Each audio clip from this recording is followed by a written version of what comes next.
చూస్ country delight, live better. ఇప్పుడే country delight యాప్ని download చేసుకోండి.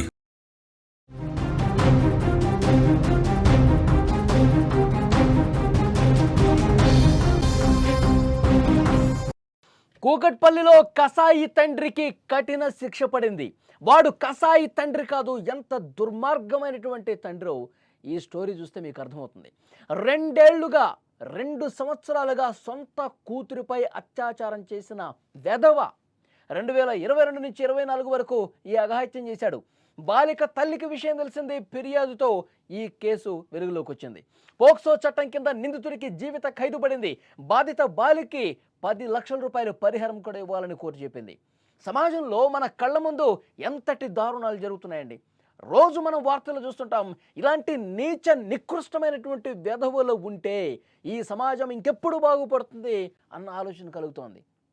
కొన్ని సంఘటనలు విన్నప్పుడు మన గుండె ఒక్కసారిగా బరువెక్కిపోతుంది.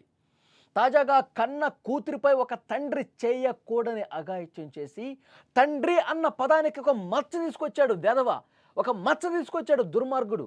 అలాంటి దుర్మార్గుడికి న్యాయస్థానం తగిన బుద్ధి చెప్పింది.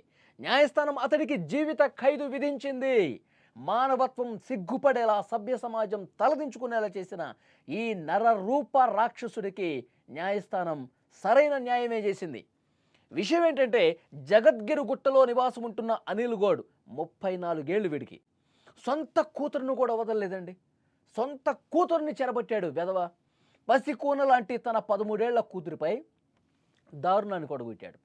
2022 నుంచి 24 వరకు 2 సంవత్సరాల పాటు ఆ బాలిక మీద కన్న తండ్రి ఒక విష సర్పంలా మారి పలుమార్లు లైంగిక దాడికి పాల్పడ్డాడు. కంటికి రెప్పలా కాపాడుకోవాలి కదా కన్న తండ్రి అంటే.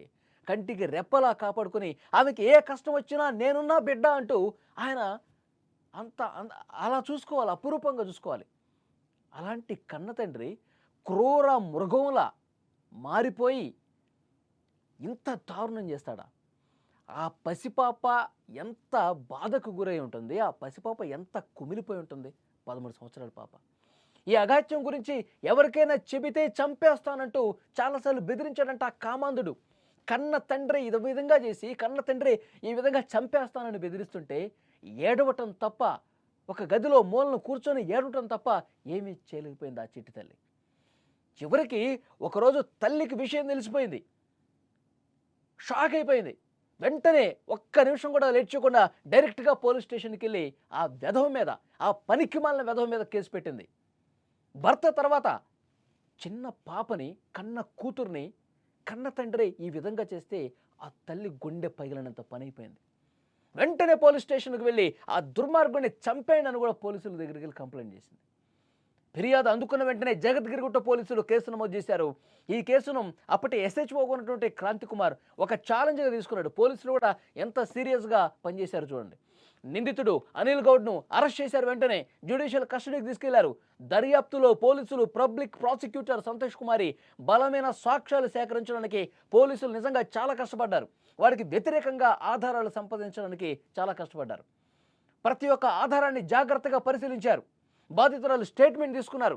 ఇతర సాక్ష్యాలను కూడా కోర్టు ముందు ప్రవేశపెట్టారు. వాడెంత దుర్మార్గంగా చేశాడో, వాడి అన్యాయాన్ని, వాడు చేసినటువంటి ఈ దుర్మార్గమైనటువంటి పనులకు సంబంధించిన ఆధారాలని కోర్టు ముందు పెట్టారు.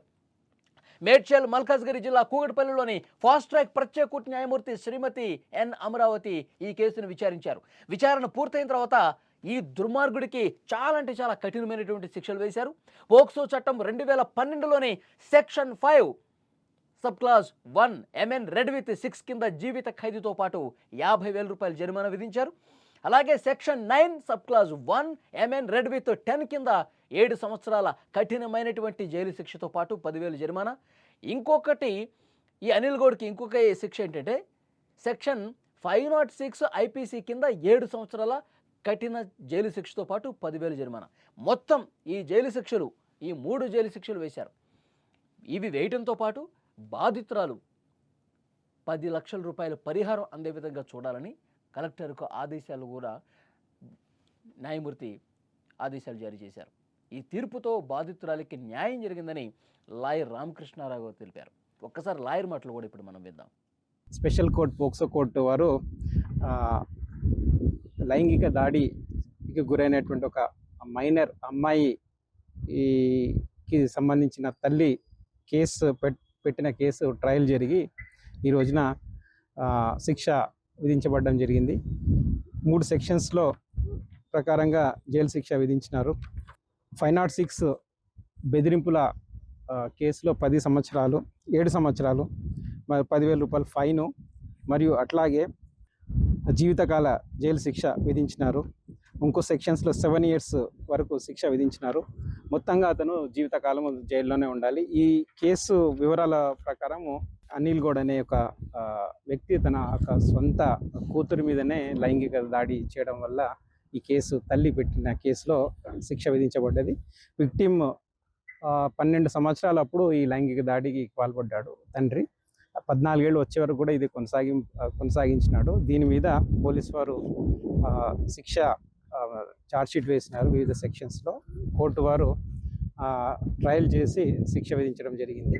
దీంట్లో విక్టిమ్కి 10 లక్షల రూపాయలు కంపెన్సేషన్గా కూడా కోర్టు వారు ఇవ్వడం జరిగిందండి.